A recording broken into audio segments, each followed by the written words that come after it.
1 Coríntios, capítulo 1, versículo 12. Segunda. Quem achou, diga amém.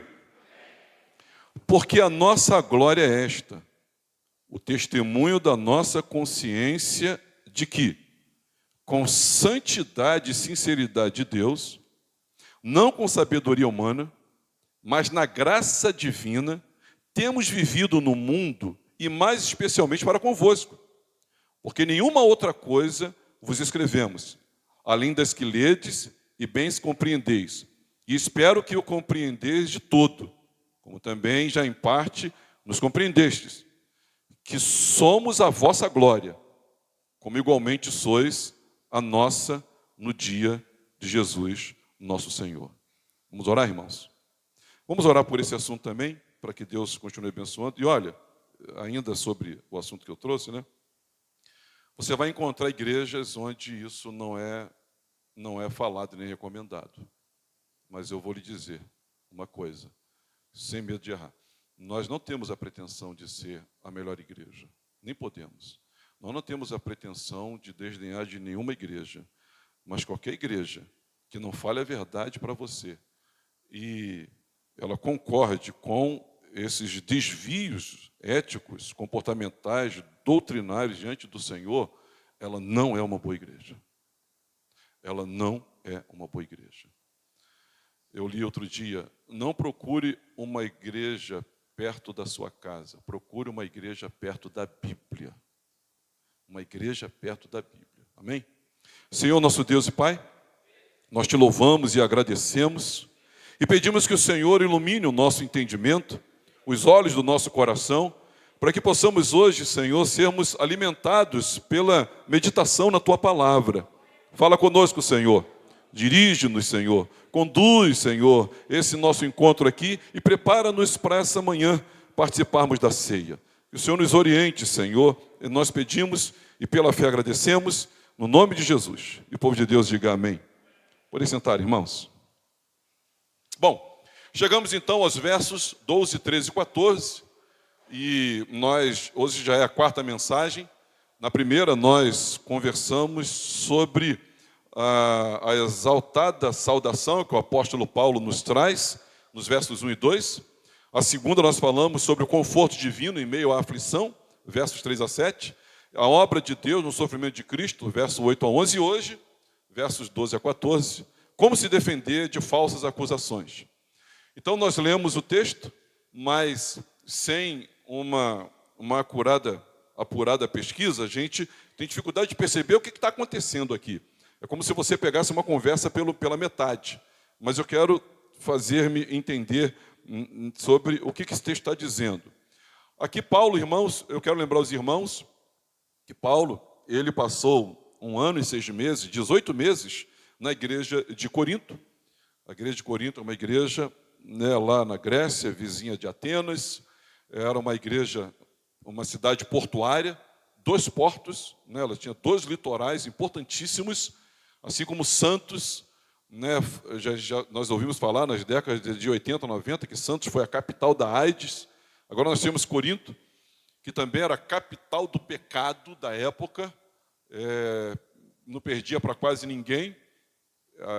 Vulgarmente, né, eles cunharam o termo, né, de vamos fazer coisas erradas, vamos corintianizar, ou seja, vamos fazer coisa errada. E Paulo, ele abre ali essa igreja, onde ele tem muito sucesso. É uma igreja muito querida do apóstolo Paulo. Eu tenho minhas dúvidas se não foi essa a igreja que Paulo mais amou. A que mais deu problema, a que ele mais amou. Já viu aquela família de muitos e muitos filhos? O filho que dá mais problema é a mãe dá mais cobertura? Então aqui também é o que dá a entender. Agora, irmãos, poucas coisas nesse mundo causam em nós tanta dor, né, do que sermos incompreendidos e falsamente acusados. Pouca coisa. Quando você é incompreendido e falsamente acusado. E Paulo, irmãos, passa por isso aqui. As acusações eram diversas. E dentre elas, aqui em particular, na compreensão dos versos 12, 13 e 14, é sobre a sua palavra de ir estar com esses irmãos em Corinto. O que aconteceu, pastor? O que está acontecendo aqui? Por que Paulo, ele diz, porque a nossa glória é esta, o testemunho da nossa consciência. Por que Paulo está falando isso? Bom, irmãos, porque Paulo, ele por 3 vezes, ele mudou a sua agenda. Você sabe que existiam, uns pseudo-apóstolos que estavam lá em Corinto, desmerecendo o apóstolo Paulo, descredenciando Paulo. Paulo não se importaria em ser descredenciado. O problema é que se descredenciasse Paulo, descredenciasse o evangelho que Paulo havia entregado. E como Paulo estava velando e zelando pelo evangelho, então ele entra em defesa da sua autenticidade, da sua honestidade. Ele entra em defesa dizendo, não é isso, eu sou apóstolo sim. Então, tendo ele estado com Jesus, tendo ele aprendido da parte de Jesus, tendo ele sido comissionado pelo próprio Jesus e tendo ele na sua vida evidenciado os sinais, e prodígios apostólicos, então ele entra na sua defesa. E aqui Paulo, ele é acusado de ser um homem fraco, ele é acusado de ser um homem muito duro, nas suas cartas. Ele é acusado de não vir com uma carta de recomendação de Jerusalém para Corinto. Ele é acusado, de não ser um homem expressivo e juntando muitas pessoas sobre si. Ele é acusado também de sofrer muito. Então é possível que Deus não esteja com ele, já que tanta coisa dá errado na vida desse homem. E agora aqui ele está sendo acusado porque Paulo, ele mexe na agenda dele. E eu vou explicar para você o que está acontecendo. Paulo, ele fez uma promessa em 1 Coríntios, capítulo 16, versículos 5 a 7. Seria legal a gente ir lá. Vamos lá? 1 Coríntios, a primeira carta aos Coríntios, capítulo 16, de 5 a 7. Olha o que ele diz. Irei ter convosco por ocasião da minha passagem pela Macedônia, porque devo percorrer a Macedônia. E bem pode ser que convosco me demore, ou mesmo passe o inverno, para que me encaminheis nas viagens que eu tenha a fazer. Porque não quero agora ver-vos apenas de passagem, pois espero permanecer convosco algum tempo, se o Senhor o permitir. Então Paulo escreve. Então, se ele é um apóstolo, então o que ele escreve é doutrina, é lei, tem que acontecer.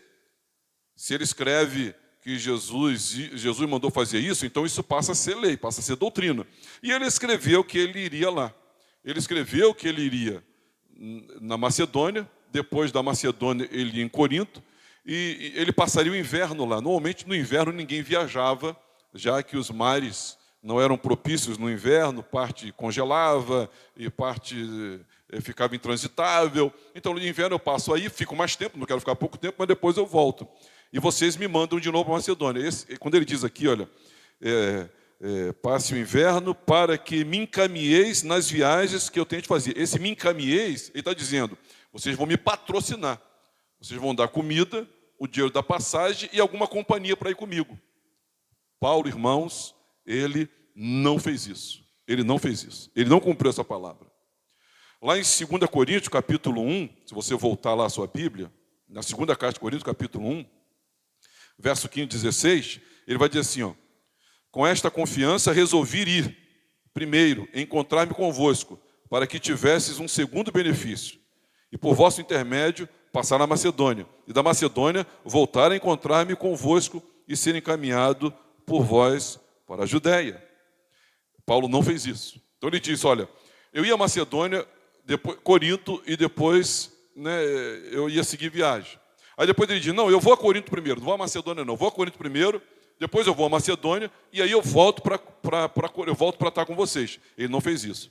Em 2 Coríntios capítulo 2, versículo 1, isso deliberei por mim mesmo, não voltar a encontrar-me convosco com tristeza. Mais uma vez ele cancela um compromisso. Então, quando ele faz isso, o que está acontecendo? Ele começa a ser acusado. Paulo não é confiável. Eles queriam queimar o filme dele, então disseram, Paulo não é confiável. Paulo está agindo na carne.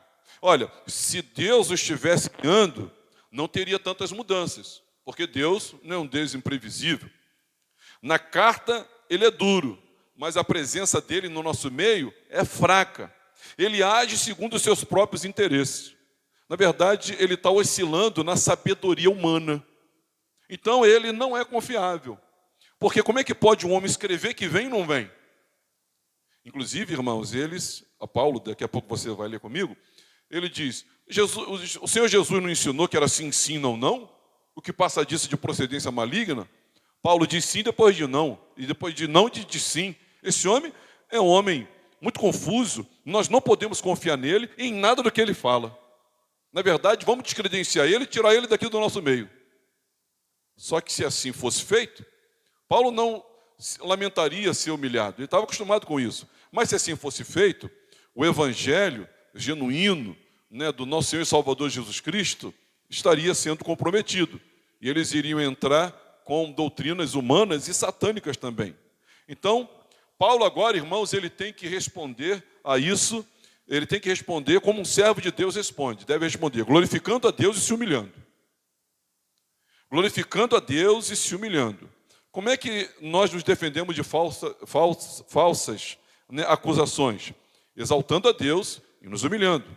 Paulo nos mostra como o homem de Deus se defende, né, de maneira piedosa, modelando aí a sua autodefesa temente e piedosa. Paulo, ele vai ensinar isso. E Paulo, irmãos, ele vai colocar aqui 3 elementos na sua resposta. E sobre esses elementos eu quero falar. E vem a cristocidência da gente estar falando isso numa manhã de ceia. 3 elementos aqui da resposta do apóstolo Paulo na sua defesa. Ele fala sobre o recurso da consciência limpa. Olha o que ele diz no versículo 12. Porque a nossa glória é esta, o testemunho da nossa consciência. No grego, essa palavra, né, ela está dizendo suneidesis. Suneidesis, ela tem a ver mais ou menos assim. Eu sei comigo mesmo. Eu sei comigo mesmo. A consciência, o que é? É a faculdade que nos dá senso de auto-julgamento moral. A consciência, ela faz isso. Ela fala da bondade ou da culpabilidade. Ela nos inocenta ou ela nos acusa. Esse é o papel da consciência.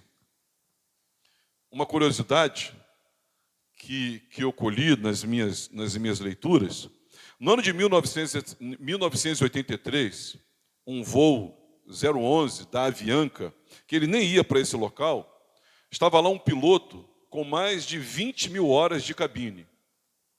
E esse piloto com mais de 20 mil horas de cabine, ele sai de Frankfurt, ele precisa pousar em Madrid.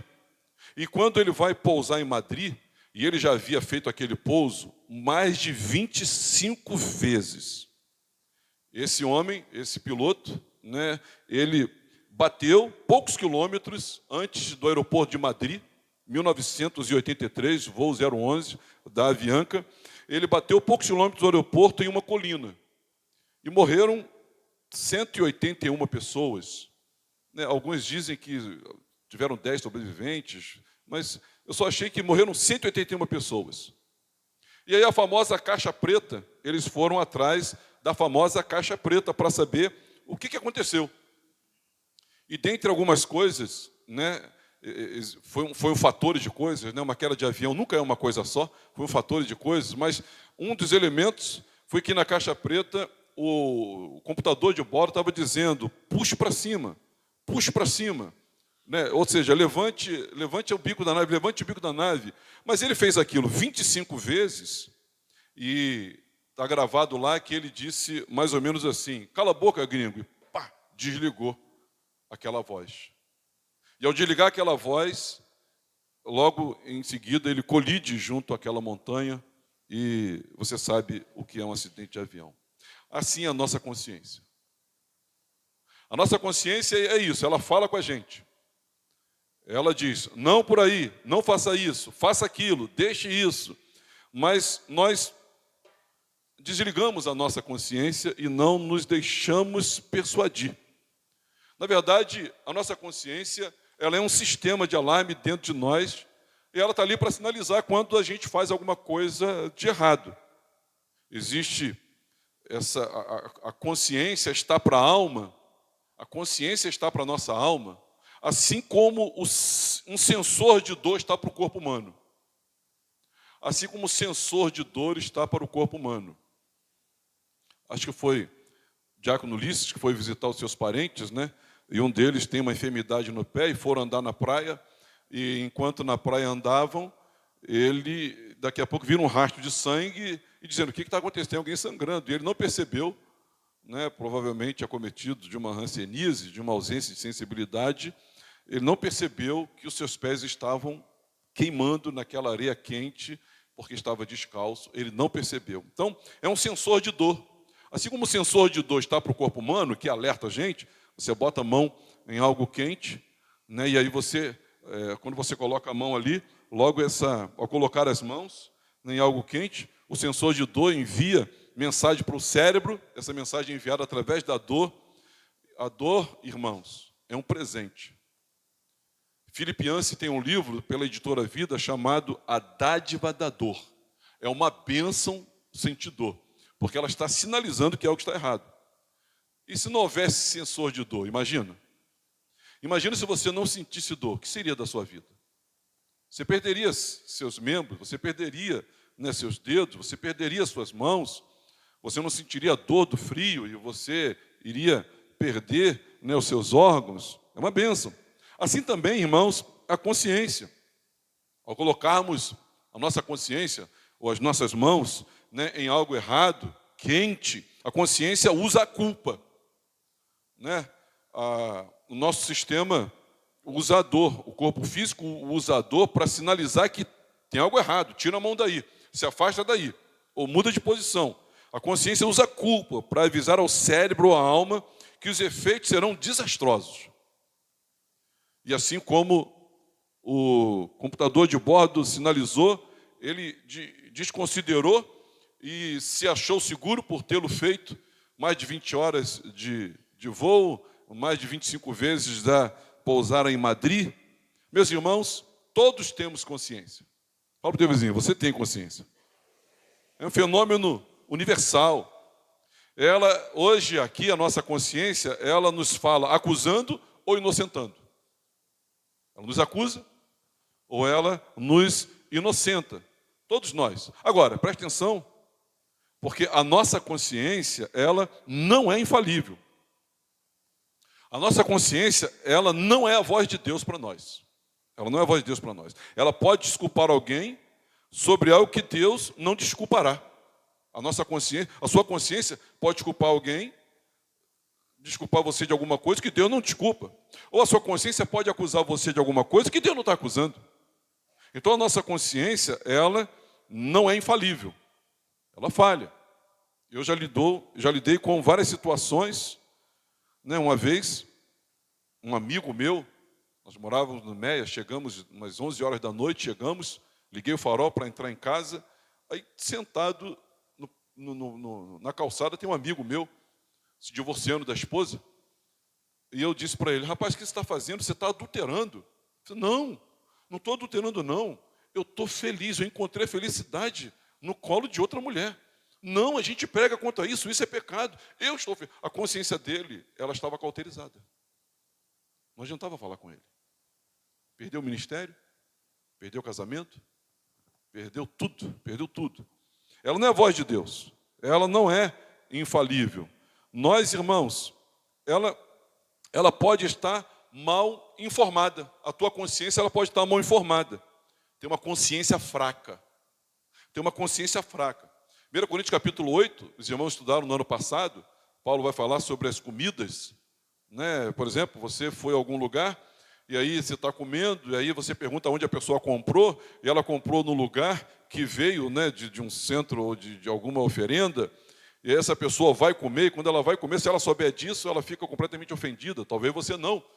Tem uma questão de consciência aí. A gente já falou sobre isso. Ou seja, é uma consciência indevidamente informada. Ela foi informada indevidamente. Por isso, irmãos, você que é pai e mãe, uma das coisas que você mais precisa fazer é incutir na palavra do seu filho e da sua filha a palavra de Deus. porque ela é lâmpada para os nossos olhos, é luz para os nossos caminhos. Os preceitos do Senhor são retos, seus estatutos, seus juízos, né, são insondáveis, é remédio para a nossa alma. Se você quer salvar o seu filho desse mundo mal, ele tem que ter uma boa consciência. E para o seu filho ter uma boa consciência, ele precisa conhecer a mente de Deus. Que se o filho tiver a mente de Deus, sua filha tiver a mente de Deus, ela então vai ser sensível a tudo aquilo que Deus aprova ou reprova. Não existe melhor patrimônio, melhor investimento, melhor presente, não existe melhor coisa que você possa fazer na vida do seu filho do que investir na palavra de Deus. Nós temos aí a escola bíblica, nós temos as crianças estudando, nós temos aí os adolescentes, né, com o diácono Ulisses, nós temos aí os jovens com o Bruno. Você precisa investir, e na sua casa. E o que você tem feito em casa para o seu filho ficar rico na palavra de Deus, ser enriquecido pela palavra de Deus? Você fazer isso. Seu neto, ontem eu comprei uma Bíblia para a Eloá, hoje ela está com a Bíblia que eu dei para ela. Temos que investir. Nós precisamos fazer isso, irmãos. Se uma consciência for continuamente violada, ela ficará cauterizada. Paulo, escrevendo a Timóteo, ele fala sobre isso no capítulo 4, versículo 2. Os sensores não funcionam mais. Por quê? Ela foi tão violada, tão violada, tão violada, tão violada, que não funciona mais. Não funciona mais. Nós precisamos pedir a Deus graça, irmãos, para guardar a nossa mente, guardar a nossa consciência. Existem pessoas, e a Bíblia fala que Paulo fala da consciência limpa. Paulo fala da consciência fraca. Tem gente que tem consciência limpa. Ele diz assim, em Atos 24:16, olha o que ele diz. Por isso, também me esforço por ter sempre consciência pura. Lê comigo, diante de quem, irmãos? Diante de Deus e dos homens. Então, a consciência limpa diante de Deus e diante dos homens. Nós temos aí, irmãos, a consciência boa ou pura. Que é uma consciência boa e pura, pastor? Uma consciência boa e pura é uma consciência encharcada pela palavra de Deus. Encharcado pela palavra de Deus. Enquanto a sua consciência não for encharcada pela palavra de Deus, ela não é boa, ela não é pura. Porque boa é a palavra de Deus e pura é a palavra de Deus. Amém, meus irmãos? Talvez diga você assim, será que meu filho é capaz de fazer? Será que minha filha é capaz de fazer isso? Bom, isso vai depender de duas coisas. Primeiro, o quanto ela ouve a consciência dela. E segundo, se ela tem uma boa e limpa consciência. Porque se seu filho não tem uma boa consciência, ou ainda que ele tenha uma boa consciência, não dá ouvidos a ela, ele, ou qualquer um de nós, somos capazes de fazer qualquer coisa. E nós não vamos ter esse sensor nos avisando a respeito disso. Tem a consciência fraca. O que é uma consciência fraca? É uma consciência mal informada, mal formada. Tem valores, né, que é fraca. Pastor, quando é que eu tenho uma consciência fraca? Quando você não tem um bom entendimento de quem é Jesus e de qual é a sua vontade. E o que ele fez por você. E quem é você diante dele. Então a nossa consciência ela é enfraquecida.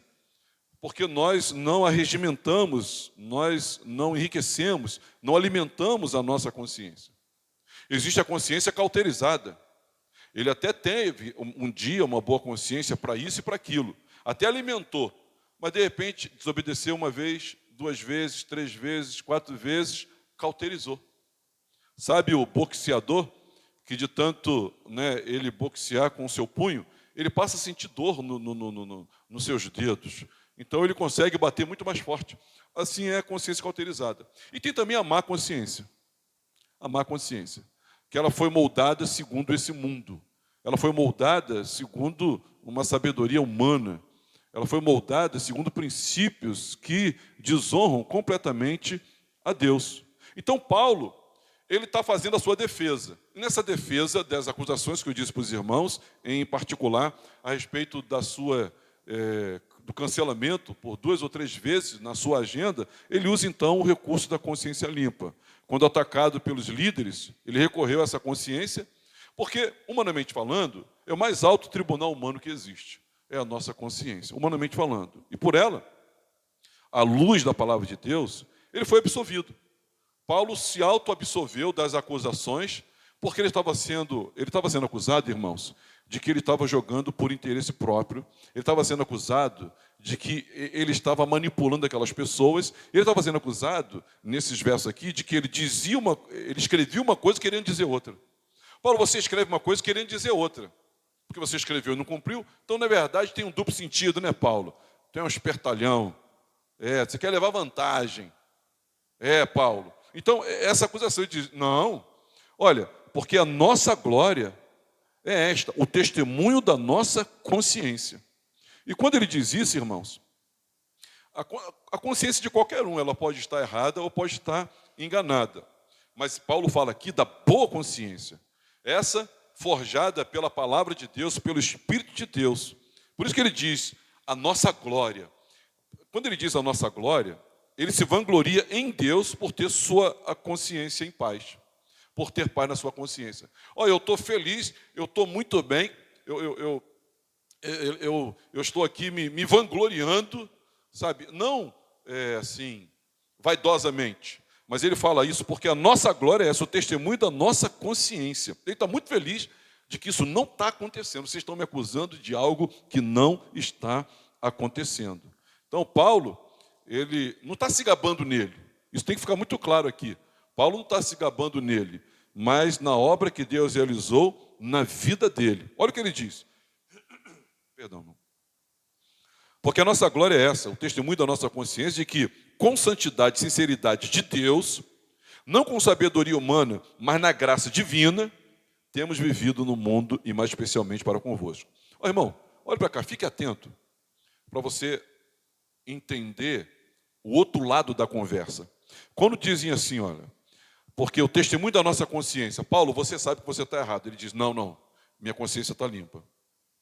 Paulo, você está pecando contra a gente. Não, em santidade. Paulo, você não está sendo transparente. Sinceridade de Deus. Paulo, você está usando a sabedoria mundana, por isso que as coisas mudam muito com você, né? Ele diz, não com sabedoria humana, mas na graça divina temos vivido no mundo e mais especialmente para com vocês. Eu não estou sendo mundano. Eu não estou agindo de coach para investir em você, criar uma pirâmide e tirar vantagem. Não. Eu estou agindo corretamente. É uma boa consciência, é um céu na terra, irmãos. Você está com a consciência, quando você tem uma boa consciência, impregnada da palavra de Deus, e você encontra paz na sua consciência, isso é maravilhoso. Repete comigo, é maravilhoso isso. É maravilhoso isso.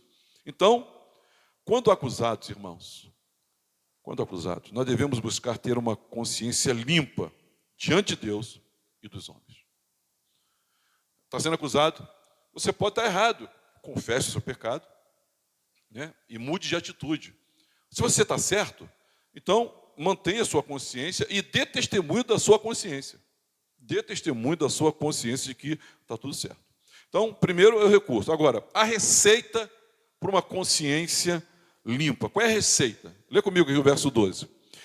Porque a nossa glória é esta, o testemunho da nossa consciência, que com santidade e sinceridade de Deus, não com sabedoria humana, mas na graça divina, temos vivido no mundo e mais especialmente para... Então, Paulo vai falar aqui sobre o fundamento de uma consciência limpa, é a obra clara e objetiva de Deus manifestada no nosso comportamento.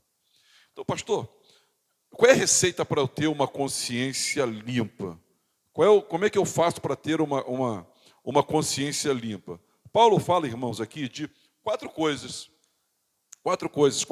presentes, 4 dádivas de Deus para uma vida de integridade. Ele vai falar simplicidade, sinceridade, não na sabedoria carnal, mas na graça de Deus. Ele fala 4 coisas que fundamentam ou que nos mostram uma receita para a gente ter uma consciência limpa, e eu vou explicar algumas delas aqui. Agora, eu não gostei, a versão revista e atualizada, ela vai falar santidade, né? Porque a nossa glória é esta, o testemunho da nossa consciência de que com santidade, na versão NAA, está dizendo com sinceridade, com simplicidade. Vai falar com simplicidade, não santidade. Ela chegou mais próximo do original. O que Paulo está dizendo? Primeiro, Ele diz o seguinte: simplicidade é o oposto aqui no caso. Ó, irmão, você sabe que a tradução, eu tenho procurado ver, né, como é que o grego pode nos ajudar a elucidar o texto. Mas a tradução literal, ela enfraquece, ela não alcança a mensagem. Por exemplo, quando você vai traduzir do inglês para o português, se você for fazer isso palavra por palavra, não vai ter o mesmo sentido. Você precisa entender o contexto, não é isso? Tem que entender o contexto da coisa e por que aquela palavra está ali. Porque tanto no inglês quanto no grego, o português, a gente é muito rico, né? O nosso vocabulário é muito rico. Tanto no inglês quanto no grego, existe uma mesma palavra, ela é usada com outros sentidos. Com outros sentidos. Então, a melhor tradução para esse versículo aqui é a NAA, e ele não vai falar santidade, ele vai falar simplicidade. Mas em que aplicação? Simplicidade como sendo o oposto de duplicidade, sem complexidade. Paulo, quando diz assim, olha, eu estou muito satisfeito, porque a nossa glória é essa, o testemunho da nossa consciência, de que com integridade, ou seja, com simplicidade, eu não estou sendo duplo, eu não tenho duas caras. Olha, eu não tô bipolar. Olha, o que eu estou dizendo, eu mantenho, tá bom? Vocês estão me acusando de algo que não é verdade. Então, eu estou diante de Deus, eu estou falando isso sem duplicidade. Segundo, ele fala sinceridade. Essa palavra sinceridade, ela no grego também, ela tem a ver com... se você for traduzir, lipsiliter, se você for traduzir conforme, ela quer dizer julgado pelo sol. O que quer dizer isso, pastor, julgado pelo sol? Bom, você sabe que tanto Corinto quanto outros lugares da época, eles fabricavam muitos vasos de barro. E os vasos de barro, os mais baratos, eles eram mal acabados, eles eram grossos, né? Eles tinham uma espessura boa. Os mais caros, eles eram mais finos, muito fininhos, né? E tinham um acabamento muito melhor, eram muito caros. E esses vasos, às vezes, eles na hora que o oleiro estava fazendo o vaso, eles abriam fissura, né? Se fosse um vaso desse tamanho, tinha uma fissura ali de 5 centímetros, ou uma de 30 centímetros, ele tinha uma fissura ali. E para eles não perderem esse vaso, o que eles faziam? Eles pegavam uma espécie de uma massa, eles passavam ali naquelas fissuras, né, já estava pronto o vaso, já tinha saído do forno, eles passavam naquela fissura, davam embelezamento e aquilo sumia completamente.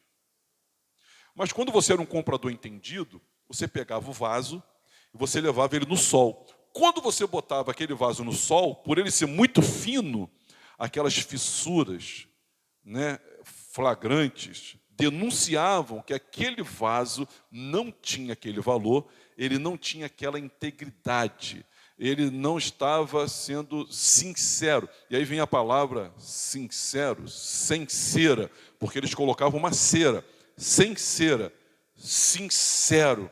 E Paulo aqui, ele está dizendo assim, olha, porque a nossa glória é esta, o testemunho da nossa consciência de que com santidade e sinceridade, sem cera, eles lembravam do vaso, sem cera, essa pasta que escondia essa rachadura, ela pega ali.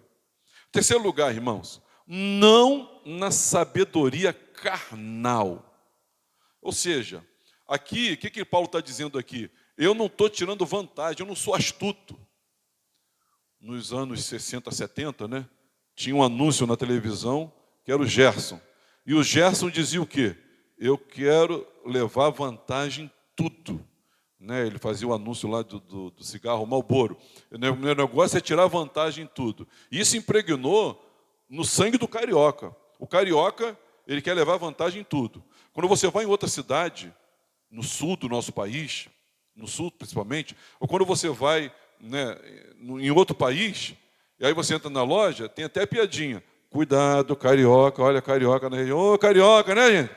Então, carioca. Ou seja, sabedoria carnal aqui, diz, Paulo, você está sendo astuto para tirar vantagem. Até porque, irmãos, o assunto vai ficar mais sério depois, Porque Paulo tem alguns problemas aqui com relação a pegar a coleta dessa igreja para levar para Jerusalém. E eles acusaram Paulo de estar administrando mal as coletas que ele pegava para levar para Jerusalém. Então, você está tirando vantagem. Ele disse, não sabedoria carnal. Sem sabedoria carnal. Paulo, e por último, na graça de Deus. Paulo não age com duplo sentido. Ele só quer abençoar como foi abençoado. Ele diz, na graça de Deus, eu de graça recebi, e de graça eu estou dando a minha vida para vocês, tá? Porque a igreja de Corinto, irmãos, ela não sustentou Paulo. Paulo se autossustentava em Corinto. A igreja que patrocinava Paulo é outra igreja. A igreja de Filipos que patrocinava ele. Corinto não patrocinava Paulo e ele diz, olha, eu estou dando de graça a minha vida. É na graça. Sinceridade de Deus, não com sabedoria humana, mas na graça divina. Temos vivido no mundo e mais especialmente para convosco. Quem está entendendo, diga amém. Pergunta. O apóstolo Paulo, escrevendo aos Coríntios na primeira carta, no capítulo 11, ele vai dizer assim, sobre a ceia. Examine-se, pois, o homem a si mesmo, e assim coma do pão e beba do cálice. Bom, eu vou examinar o quê? Eu vou examinar a minha consciência à luz da palavra de Deus. Eu vou examinar o meu coração. E olha, irmãos, nós estamos abandonando a prática da confissão de pecados. E isso é um desserviço à nossa integridade e à nossa vida espiritual. Porque examine-se, pois, o homem a si mesmo. Nós temos que consultar a nossa consciência e sabermos, você é uma pessoa íntegra? Você é uma pessoa transparente? Você repudia essa sabedoria carnal de sempre estar querendo tirar vantagem em tudo? Você quer dizer mesmo isso que você tem dito? Porque tem gente que diz aquilo que não quer dito. Eu te amo, mas não quer dizer isso. Na verdade, quer dizer, eu não te suporto. É melhor então você chamar o irmão no canto e dizer, irmão, eu não te suporto por causa disso, disso, e eu quero me reatar com você. Do que você dizer, eu te amo e participar da ceia. É melhor você dizer, eu não te suporto. Inclusive, não consegui a gente esquecer aquilo assim, mas eu quero. E aí você vai ter a graça de Deus ali na vida, né, do irmão e nessa conversa. Porque aí nós não somos íntegros. Se você é uma coisa aqui e é outra coisa em casa, não tem integridade. Olha, se você não é transparente, olha, se você ainda vive conforme filosofia de Gerson, nós estamos, irmãos, nos colocando em apuros. Eu queria que você abrisse a sua Bíblia, por favor. Abra aí a sua Bíblia. Hebreus, capítulo 9. Olha o que Hebreus vai dizer aqui no capítulo 9, 9 a 14. Hebreus 9, 14. Olha o que ele vai dizer. Quem achou, diga amém.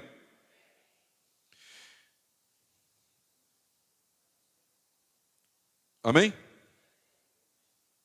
E isto, uma parábola para a época presente, segundo esta, se ofereçam tantos dons como sacrifícios, embora estes, no tocante à consciência, sejam ineficazes para aperfeiçoar aquele que presta culto, os quais não passam de ordenanças da carne, baseadas somente em comidas e bebidas, diversas abluções, impostas até o tempo oportuno de reforma. Verso 11. Quando, porém, veio Cristo, como sumo sacerdote dos bens já realizados, mediante o maior e mais perfeito tabernáculo, não feito por mãos, quer dizer, não desta criação, não por meio de sangue de bodes e de bezerros, mas pelo seu próprio sangue, entrou no Santo dos Santos, uma vez por todas, tendo obtido eterna redenção. Portanto, se o sangue de bodes e de touros e a cinza de uma novilha aspergido sobre os contaminados os santificam, quanto à purificação da carne, muito mais, lê comigo 14, muito mais o sangue de Cristo, que, pelo Espírito eterno, a si mesmo se ofereceu sem mácula a Deus, purificará a nossa consciência de obras mortas, para que sirvamos ao Deus vivo. Meus irmãos, ignorar a consciência,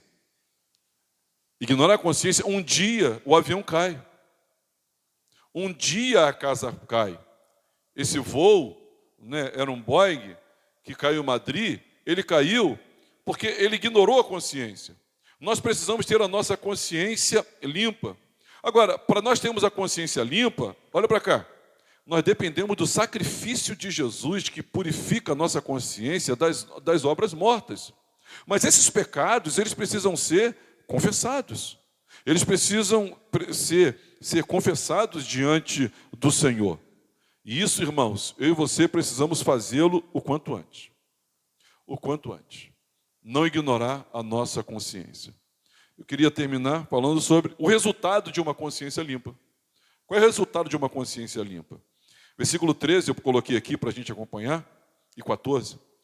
Porque nenhuma outra coisa vos escrevemos, além das que ledes, e bem compreendeis, e espero que compreendeis de todo, como também já em parte nos compreendestes, que somos a vossa glória, como igualmente sois a nossa no dia de Jesus, nosso Senhor. Eu não sei se você já percebeu quando alguém é acusado, e essa pessoa tem culpa, tem culpabilidade, e quando essa pessoa é acusada e ela não tem culpa. Para muitos, a gente não precisa nem de uma pesquisa forense acerca disso ou daquilo, mas basta ver o comportamento psicológico dessa pessoa. Normalmente, né, a pessoa que ela está sendo acusada e tem culpa na sua consciência, ela tem um comportamento X. Agora, quem não tem culpa na sua consciência, o comportamento dela é bem diferente, é bem diferenciado, pelo menos via de regra, né, se não for um doente, né, manipulador. Mas aqui, Paulo, ele vai falar sobre o resultado de uma consciência limpa. Primeiro, o que ele está dizendo aí? Pastor, esse versículo eu não entendi, verso 13 e 14. Eu vou explicar. Ele está dizendo assim, vocês compreenderam parte do que eu disse. Paulo está dizendo para Corinto, olha, vocês compreenderam parte do que eu disse. Mas quando eu disser tudo, minha esperança é que não duvidem do meu apostolado. Porque nenhuma outra coisa vos escrevemos, além das que ledes e bem compreendeis. E espero que a compreendeis de todo. Ele está dizendo, vocês compreenderam parte do que eu disse. Mas tem uma outra parte que, assim que eu anunciar tudo para vocês, a minha esperança é que vocês compreendam tudo e não duvidem da minha credencial da parte do Senhor Jesus. Segunda coisa que ele está dizendo, assim como vocês são a nossa glória, ou seja, também a glória de vocês. Eu seja também a glória de vocês. Paulo está dizendo, olha, vocês estão duvidando de quem eu sou e da minha idoneidade e do meu apostolado. Mas eu quero dizer para vocês que vocês são a minha felicidade, são a minha alegria, e eu espero que vocês entendam que eu também sou a glória de vocês, a alegria de vocês. Paulo, irmãos, ele fez isso, e aí você vai entender o seguinte. Paulo está sendo, irmãos, ele está sendo atropelado violentamente por uma carreta que quer acabar com a vida dele, completamente, ministerial. Ele está sendo ofendido, descredenciado, menosprezado, preterido, ele está sendo diminuído e ele está sendo condenado. No tribunal lá de Corinto. É o que está acontecendo aqui. Agora, presta atenção como é que Paulo está reagindo aqui. Presta atenção. Primeiro, Paulo, irmãos, ele é manso, ele não os ofende e ele nem questiona a salvação deles. Ou seja, por ter a consciência limpa, ele está livre para receber toda sorte de ofensas sem reagir na mesma moeda. Então, eu vou repetir, Paulo, ele está sendo atropelado aqui por uma carreta que está preterindo, desmerecendo, diminuindo, olha, trazendo para ele escárnio, na verdade, uma ofensa cruel, e no tribunal criado lá em Corinto, Paulo foi completamente desmerecido, descredenciado. Ele está sendo metralhado, meus irmãos, metralhado, pense nisso. Mas olha, ainda assim, por causa de uma consciência, repete comigo, por causa de uma consciência limpa, Paulo é manso, não os ofende, porque qual é a questão? Quando você é ofendido, você logo ofende. Mas quando você logo ofende, porque a consciência está acusando alguma coisa.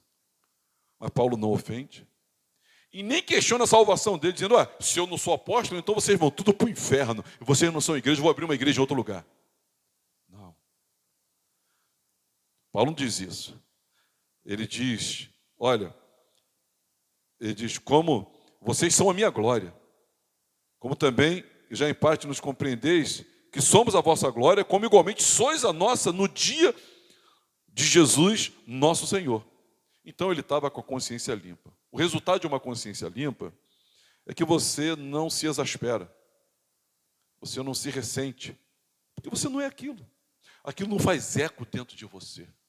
Então, irmãos, Paulo, então, ele suporta tudo isso por ter a sua satisfação, por ter a sua recompensa em Deus e não no homem ou na igreja. Paulo não os manipula para se sentirem mal. Ele poderia muito bem, né? Isso acontece muito em discussões. A pessoa te ofendeu, e aí você começa a manipular a situação para ela se sentir mal. Paulo não faz isso. Ele não faz isso. Muito pelo contrário, ele os elogia. E Paulo é livre para continuar amando. Quando nós temos uma consciência, irmãos, uma consciência limpa, uma consciência pautada na palavra de Deus, de quem somos, aqui viemos e para onde vamos, quem somos? Aqui viemos. Para onde iremos? Quando nós temos essa consciência, e só a Bíblia pode dar essa consciência, você pode ser marretado, agredido, você vai se manter dizendo, eu sei quem eu sou. Lembra de Jesus na cruz do Calvário? Tu não és o Cristo? Desce você daí mesmo. Você não é coisa nenhuma. Ele sabia quem era, aquilo não afetou, aquilo não fez eco. Nós sofremos muito, irmãos. E somos atingidos, e revidamos com a mesma moeda, porque não temos uma consciência tão saudável quanto deveríamos ter. Então, eu queria terminar dizendo o seguinte, irmãos, em nome de Jesus. 3 elementos da resposta do apóstolo Paulo. 3 elementos. O recurso da consciência limpa. Nós temos que ter esse recurso. Viver com esse recurso. Tenha paz com a sua consciência. Muitas vezes, eu misericordiosamente, quando vou a sepultamentos, e quando eu desci no clima da família, eu misericordiosamente digo o seguinte: meus irmãos, se alguém estava devendo alguma coisa a esse que partiu, se alguém deixou de beijar, abraçar essa que se foi, eu sei que a sua consciência agora está ali marretando, mas você não tem como mais resolver essa situação. Chegue em casa, dobre seu joelho, peça perdão a Deus, confesse pecado, limpe a sua consciência, vá e não peques mais. Será que a nossa consciência está limpa, irmãos? Sobre aquilo a quem devemos ser para com a nossa família? Será que a nossa consciência está limpa para aquilo a que devemos ser para a nossa igreja? Será que a nossa consciência está limpa para aquilo que devemos ser para o nosso cônjuge? Será que a nossa consciência está limpa para aquilo que devemos ser para os nossos filhos, para os nossos pais? Será que a nossa consciência está limpa para o tipo de cristão que nós devemos ter, irmãos? Paulo tinha o recurso da boa consciência. E ele, irmãos, inclusive, amados irmãos, como disse Paulo aos Romanos, no capítulo 1, outra hora eu explico melhor isso, muitos não vão precisar ser condenados por Deus, porque a própria consciência já os condena. Tem muita gente que não vai precisar ser condenado por Deus, porque a própria consciência já está condenando. Que vivem um estilo de vida que em nada se parece com o céu. E quando chegar na hora de ir para o céu, vai dizer, lá não é o meu lugar, porque a minha vida em nada se parece com as coisas do céu. Então, se a sua vida em nada se parece com as coisas do céu, o que você quer fazer no céu? Alô? Caiu a ligação. A receita para uma consciência limpa, irmão, nós falamos aqui. Viver em integridade. Na revista atualizada fala santidade. Na NAA vai falar essa simplicidade, essa simplicidade. Então, mas ali está falando de não ter uma vida dupla. Se você tem uma vida dupla, você jamais vai ter uma boa consciência. Ali está falando sobre essa sabedoria carnal. Se você quer tirar vantagem das pessoas, você jamais vai ter uma consciência limpa. E aqui, irmãos, é tudo debaixo dessa graça de Deus. Portanto, seja seduzido pela beleza de uma consciência limpa. Imagina você, pastor, quais são os melhores cristãos que nós temos aqui? São aqueles que, alimentados pela palavra de Deus, mantêm uma consciência limpa. Instrua sua consciência diariamente pelo padrão da palavra de Deus. Fala para o teu vizinho, instrua a sua consciência. medite. Eu preguei outro dia aqui sobre o Salmo 103. Existe a leitura, mas existe a meditação, onde você fica ruminando aquilo, onde a leitura está aqui, ó. A meditação faz a palavra de Deus vir para cá. Aqui você lê e grava. Nós temos alguns aqui que têm uma memória incrível, mas a meditação ela faz mais. A meditação traz para cá. O centro que pilota a sua vida. Mantenha sua contabilidade com Deus em dia. Não participar da ceia. Não atropele sua consciência. Peça perdão a Deus. Mantenha a sua contabilidade com Deus em dia. Somos falhos. Peça perdão. Abandone. Abandone. Eu queria terminar lendo com você aqui Hebreus 10, 19, 20, 21 e 22. Vamos lá.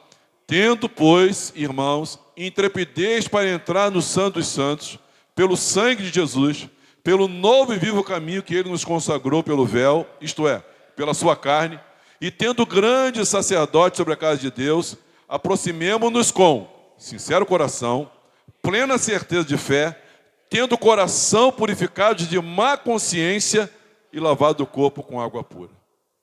Pastor, como é que eu me achego à presença de Deus para desfrutar do melhor de Deus para a minha vida? Número 1, sincero coração, sincera.